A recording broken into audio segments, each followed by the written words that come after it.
in Christ.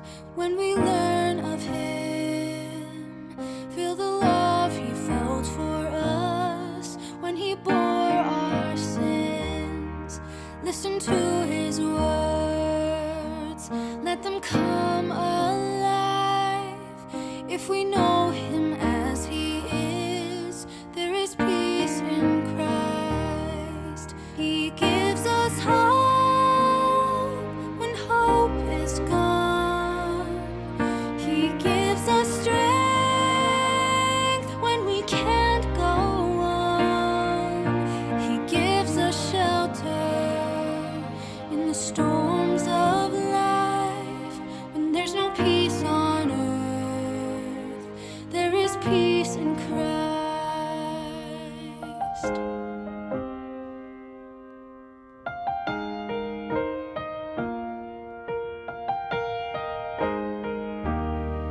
There is peace in Christ when we walk with Him through the streets of Galilee to Jerusalem.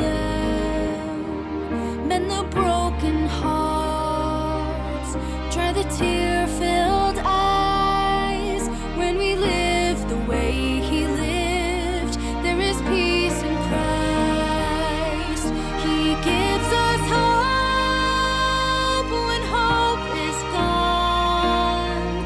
He gives us strength when we can't go on. He gives us shelter in the storms of life. When there's no peace on earth, there is peace in Christ.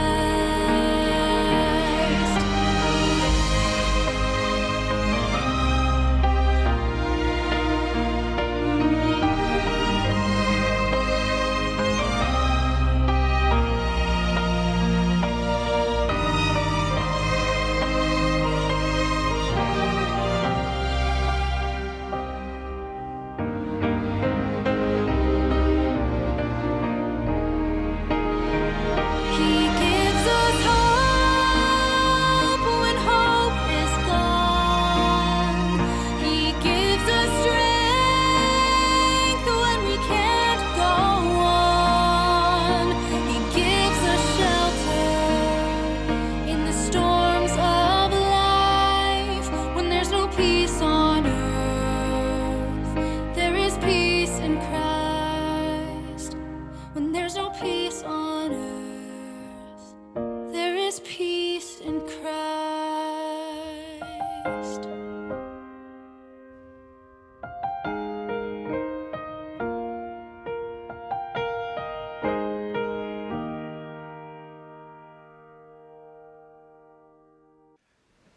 Picture with me a rocket being maneuvered to a launch pad so it can be readied for liftoff.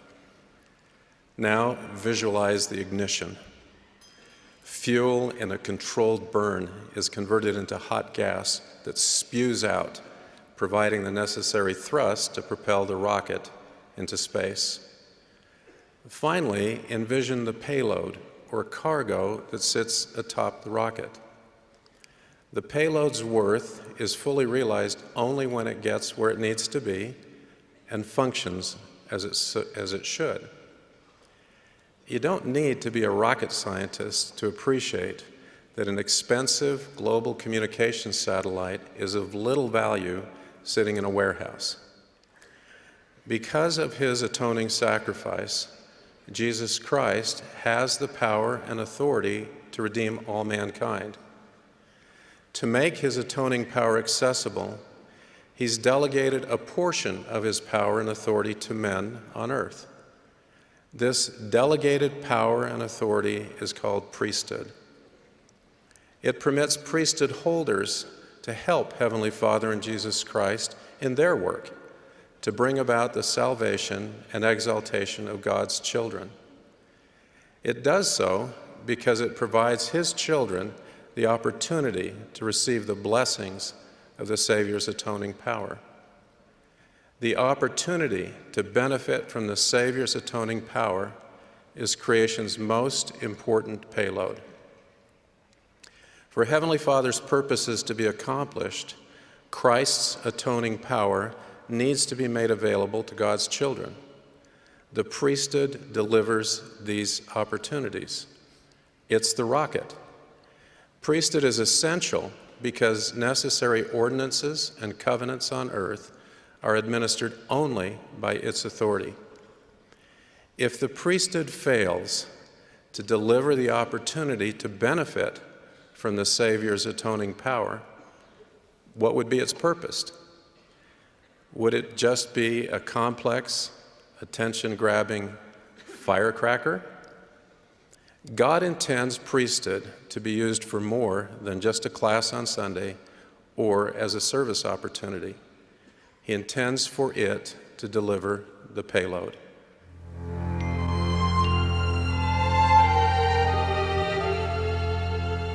From the beginning of time, God has given certain men on earth power and authority to act as His representatives and carry out His work.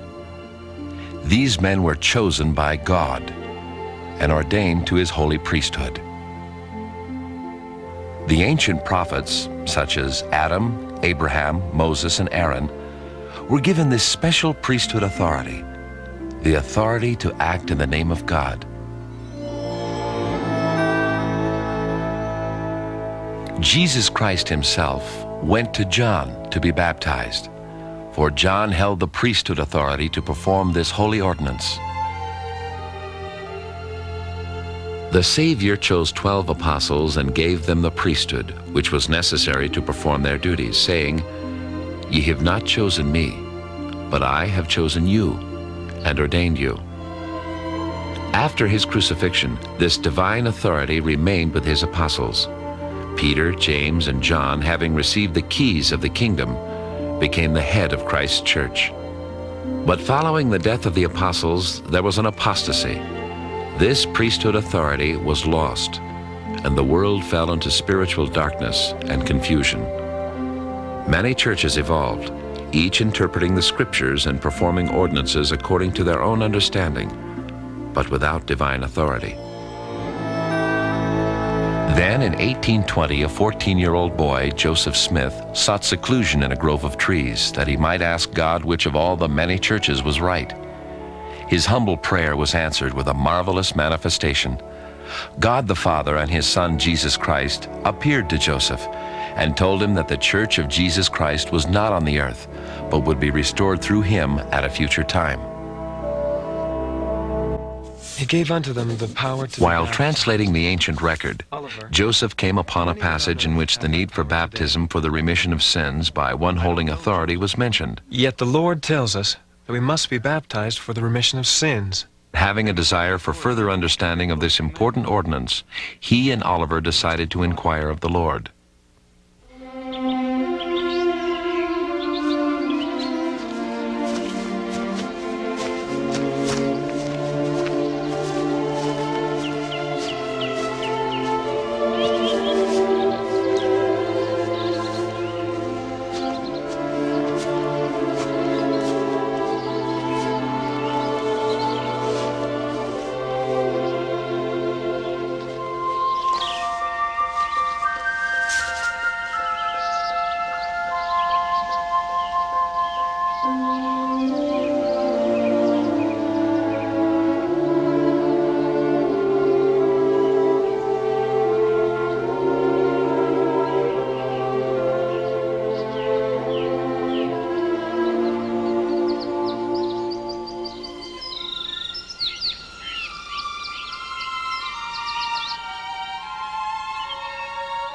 While we were thus employed, praying and calling upon the Lord, a messenger from heaven descended in a cloud of light.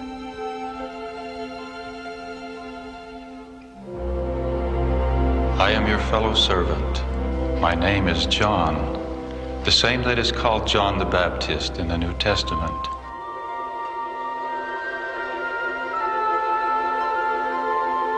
And having laid His hands upon us, He ordained us, saying, "Upon you, my fellow servants, in the name of Messiah, I confer the priesthood of Aaron, which holds the keys of the ministering of angels, and of the gospel of repentance, and of baptism by immersion for the remission of sins.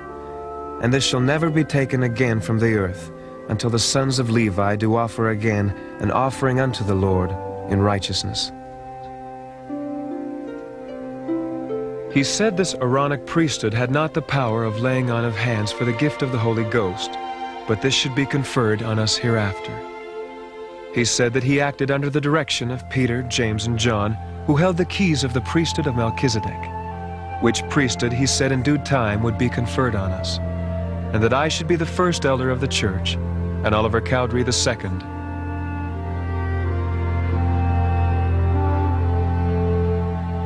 And he commanded us to go and be baptized, and gave us directions that I should baptize Oliver Cowdery, and that afterwards he should baptize me.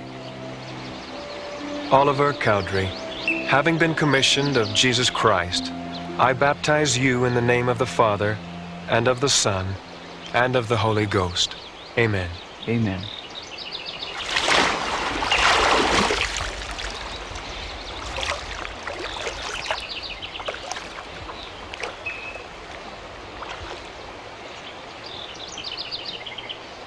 Joseph Smith, Jr., having been commissioned of Jesus Christ, I baptize you in the name of the Father, and of the Son, and of the Holy Ghost. Amen.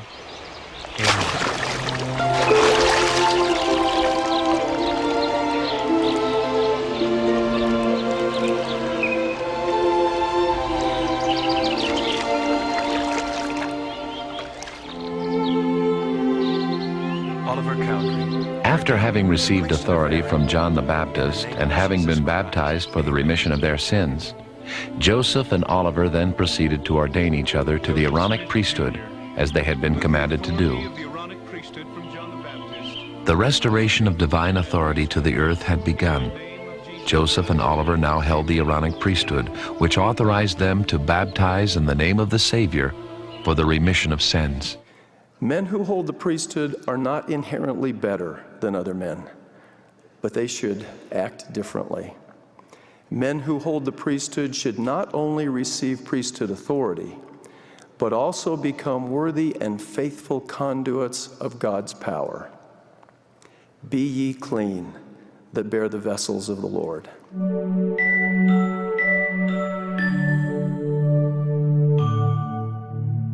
Sometimes I fear we figuratively give our young men of the Aaronic priesthood children's chairs to sit on, rather than helping them see that God has given them a sacred trust and a vital work to do.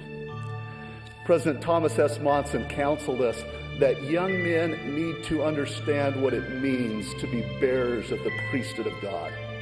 They need to be guided to a spiritual awareness of the sacredness of their ordained calling.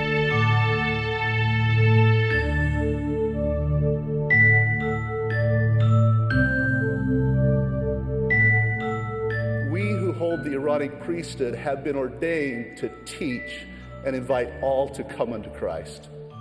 To preach the gospel is a priesthood duty, and the power associated with this duty is not just for prophets or even just for missionaries. It is for you.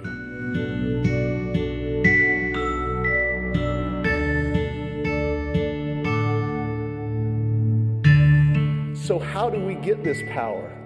How does a 12-year-old deacon or any of us bring faith in Christ to the hearts of God's children? We start by treasuring up His Word, so its power is within us. He has promised that if we do, we will have the power of God unto the convincing of men. It may be an opportunity to teach at a quorum meeting or visit the home of a member. It may be something less formal, like a conversation with a friend or a family member. In any of these settings, if we have prepared, we can teach the gospel the way angels do, by the power of the Holy Ghost.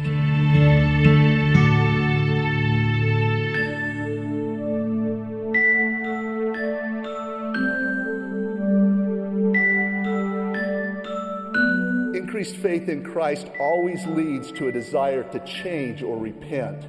So it is logical that the key of the ministering of angels would be accompanied by the key of the preparatory gospel, the gospel of repentance and of baptism and the remission of sins.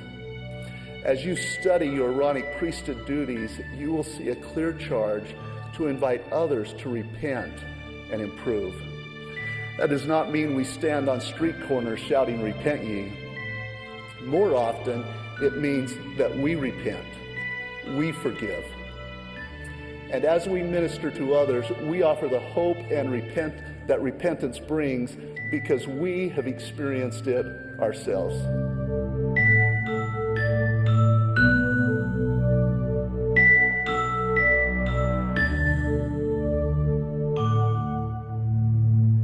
Young men, as you diligently engage in your priesthood duties, you participate with God in His work to bring to pass the immortality and eternal life of man. Experiences like these increase your desire and prepare you to teach repentance and baptize converts as missionaries. They also prepare you for lifelong service in the Melchizedek priesthood.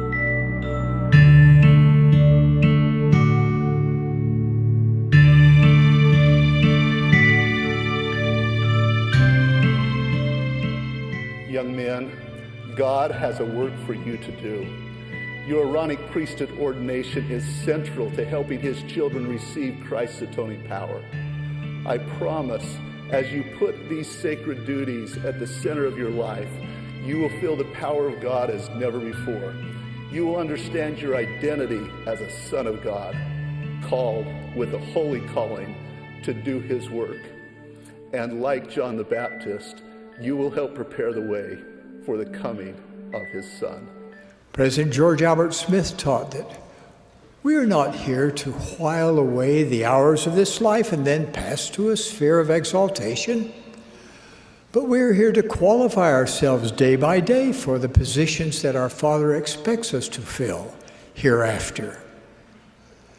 I urgently plead with each one of us to live up to our privileges as bearers of the priesthood. Are you willing to pray to know how to pray for more power? The Lord will teach you.